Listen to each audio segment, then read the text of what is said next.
¿Qué tal? ¿Todo bien? I would like this afternoon to share with you my own top 3 ideas for how to make art more possible and more profitable. So how do you become an artist? Over the course of my own working life in commercial animation, I've often heard that question, but I'm not sure it's the right question. I think we need to ask instead, how do we stop preventing young people from continuing to be artists? We are all born curious. Human babies are observant, playful, and experimental by nature. These are universal, fundamental life skills that allow us, as infants, to explore, to survive, to understand, and to relate to the world around us. So if that's the case, what kind of adult would ever take colored pencils away from a child? I'll tell you, a trained professional teacher.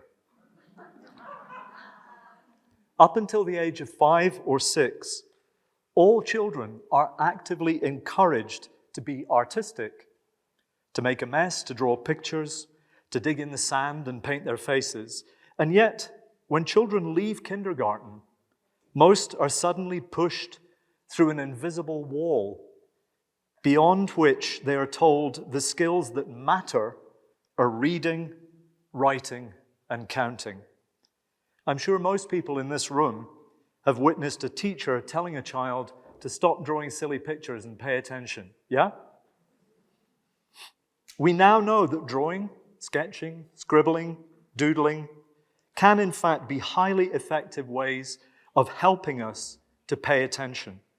Yet, we remain locked into an education system that actively discourages children from thinking visually or from expressing themselves pictorially. In extreme cases, drawing pictures in school is treated as a form of disobedience.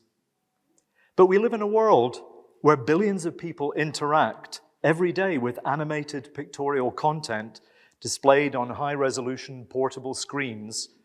Who do we think is creating all of that imagery? Mice? With precious few exceptions, primary and secondary education systems around the world still place far greater emphasis on obedience and efficiency than they do on creativity and exploration. How can a school ever be a world of possibilities if one of its first official tasks is to knock the creative stuffing out of every child in the room? I grew up in Scotland at a time when schools still followed a strange mixture of industrial and quasi-military methods that were designed not for learning as an artist or creative thinker might want to learn, but for teaching as a factory owner or a drill sergeant might want to teach. I was surrounded as a teenager by countless other kids who demonstrated equal, if not greater, artistic aptitude. But in 1978, the year I left high school, the level of parental discouragement was so great, high school graduation was often the end of the line for most aspiring artists. So my first suggestion for how to make art more possible is this. We need to stop telling children art is okay as a hobby, but you'll never make a living at it. We need instead to encourage children, teenagers, and adults to remain curious, observant, playful, and experimental, to continue being artistic no matter what professional path they might eventually choose. Schools have another bad habit that is staring us right in the face.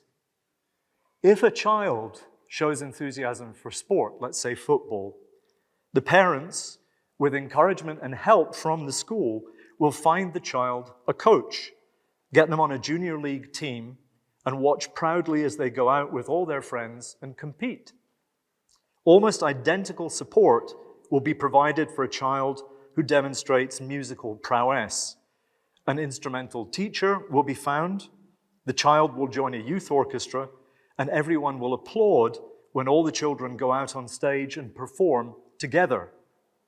But for some strange reason, when a child shows any kind of talent for visual art, what do? We leave them alone in their bedroom and wait for them to get famous. Even though we now have well over a century of evidence to prove that visual artists, product designers, illustrators, typographers, architects, movie makers, and animators all work wonderfully well together as part of a creative, productive, profitable team, in the educational context, we are still dragging vulnerable young people through the toxic and sometimes even fatal mythology of the artist as some kind of solitary, dysfunctional outsider.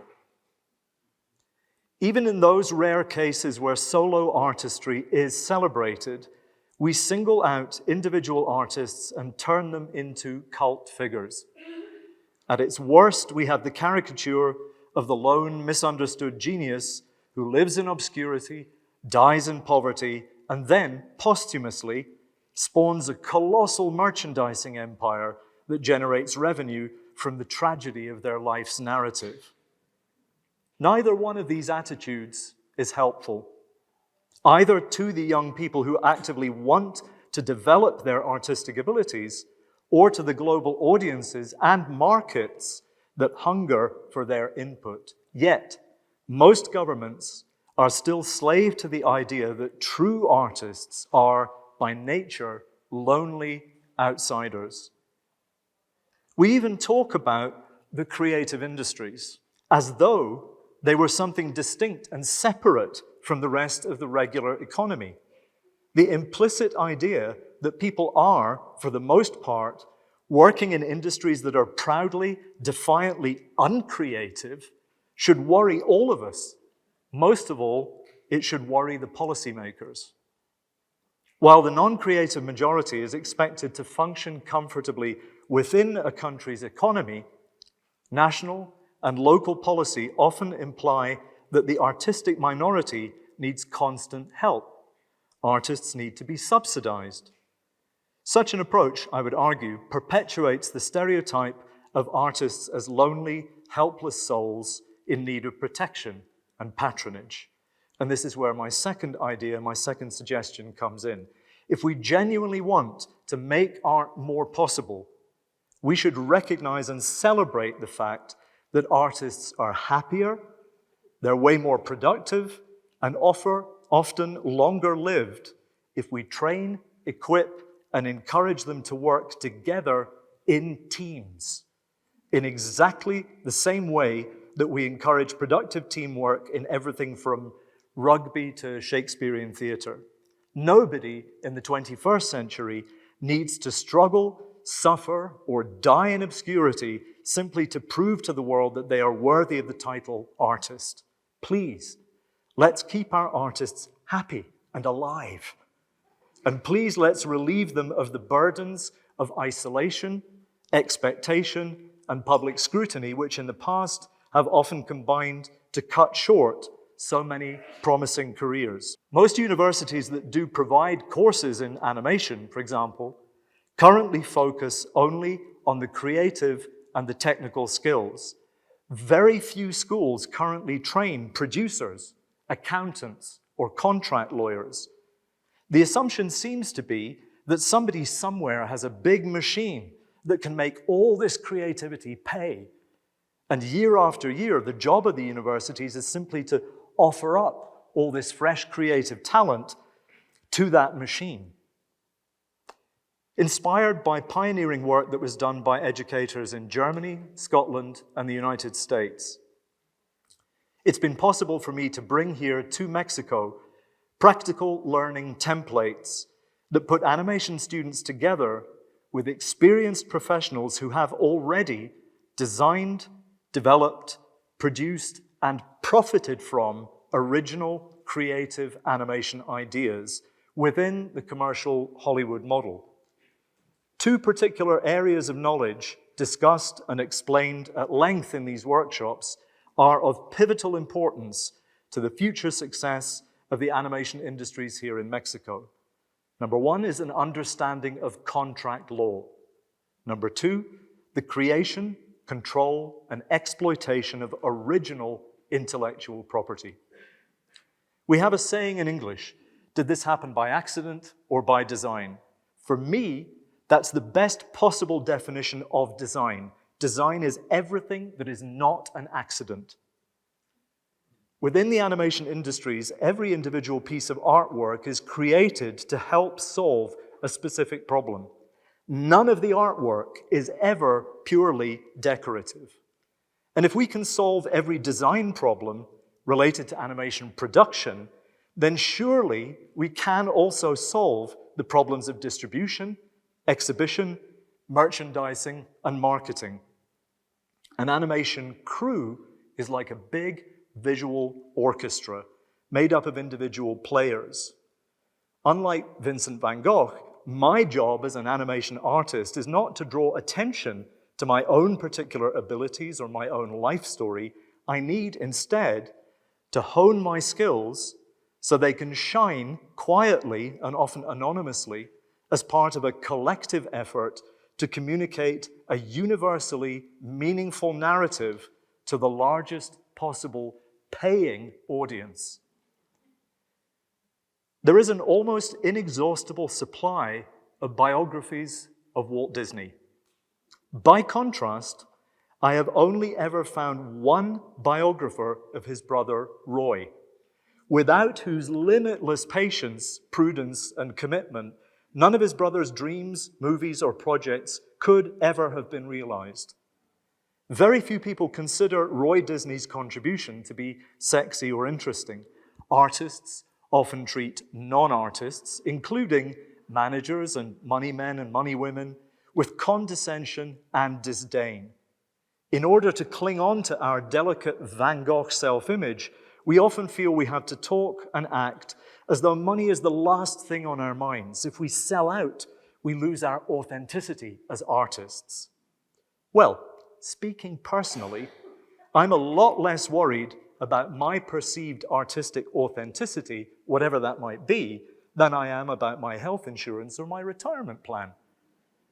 If we want our industries to be creative, and if we want them to flourish and compete on the international stage, we have a collective duty to work together with early educators, parents, and policymakers to demolish the invisible wall, the one that I described earlier, beyond which schools feel no need whatsoever to provide training or encouragement for traditional art, design, and communication skills. But there is another invisible wall that we need to demolish, and this is where my suggestion number 3 comes in.